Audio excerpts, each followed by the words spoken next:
Alright guys, let's talk Vancouver Canucks trade rumors.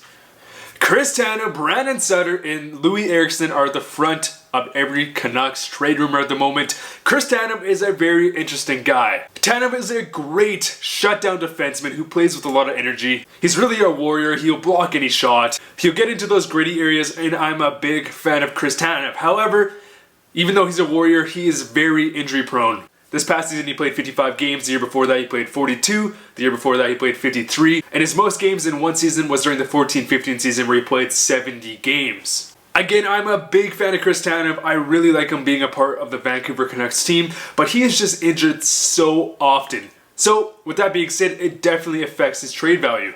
Because if Vancouver Canucks like Chris Tanev, they like him as a player, why would another team necessarily want to risk getting him and then he gets injured half the season again?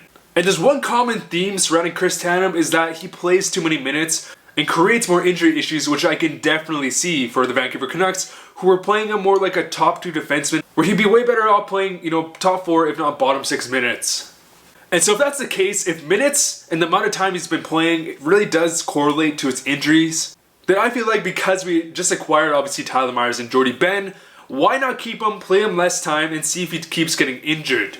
Because the only way I could really see Chris Tanev getting traded if we somehow got another top 4 defenseman back. We are currently really lacking, obviously, defensive depth. So it wouldn't really make sense to trade Chris Tanev at the moment unless we were able to get another top 4 defenseman, which then you'd have to assume we'd either obviously add some picks or some prospects. So overall, I don't really see Chris Tanev getting moved unless we somehow find the perfect team to obviously take on Chris Tanev, and hopefully we get another defenseman within the deal. Another guy getting mentioned a lot is Brandon Sutter. Now, I always haven't been the biggest fan of Brandon Sutter, but the past couple seasons I have been obviously really respecting and enjoying his game a lot more. Obviously, he isn't the most offensive centerman on the team, but he's very defensively reliable. This year, he only played 26 games, and within those 26 games, he only had 6 points. That's pretty rough. Last year, he played 26 games and had 61 points, which is pretty good from a third-line center.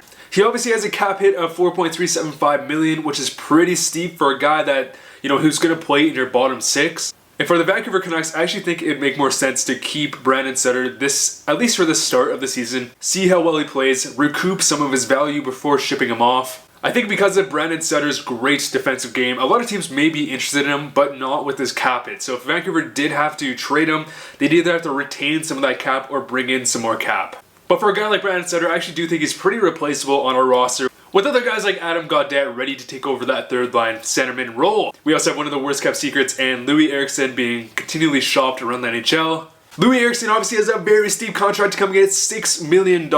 This year he put up 29 points in 81 games and was reported to say he did not want to play for Vancouver next year because he didn't get along with Travis Green's coaching style. So the thing with Loui Eriksson is Vancouver has been trying desperately to find a team to land Loui Eriksson. However, Vancouver are really in this weird, awkward limbo where they don't know if we're a playoff team yet. We obviously acquired guys like JT Miller and Tyler Myers to make a push towards the playoffs, but we're still in that awkward stage where if we had to give up a Loui Eriksson, we'd either had to take on more cap, like obviously all those Milan Lucic rumors, or we'd had to package in something else like picks to get him off our cap. And obviously we just saw the Toronto Maple Leafs give up a conditional first-round pick in order to get rid of Patrick Marleau. I'm not saying the price is going to be that high to get rid of Loui Eriksson's contract, but it's something to keep in mind that we may have to give up picks or something, which I don't know if it is necessarily worth it. We do have the cap space at the moment to keep Loui Eriksson and to give up a potential first-round pick, second-round pick, in order to get rid of that cap. Is that worth it? Maybe not. It may actually be smarter to hold on to Loui Eriksson for 1-2 more years and then buy out his contract versus either shipping him away or bringing in another worse contract like Lucic or like a James Neal, or having to package in more picks, more future picks to get rid of his contract. I don't know if that's worth it, guys. It has been reported that no teams are really interested in Loui Eriksson, which I mean, it makes sense. So hopefully Loui Eriksson and Travis Green can work things out and he can have a decent bounce back season next year to recoup some of his value. Another interesting topic discussion is Ben Hutton, as of July 5th, is still not signed. Ben Hutton, of course, has had a really inconsistent couple of years. At the tail end of last year, he was looking a lot better, but he had a pricey contract for the time and he was just not performing. And because of that, the Vancouver Canucks did not qualify Ben Hutton, which meant that obviously he wasn't able to go through arbitration, and that now he's officially a UFA. However, I do get the sense that Ben Hutton does want to stay on the Vancouver Canucks. And in fact, he has been posting stories of him with his trainer, and they've been including Canucks logos on the stories.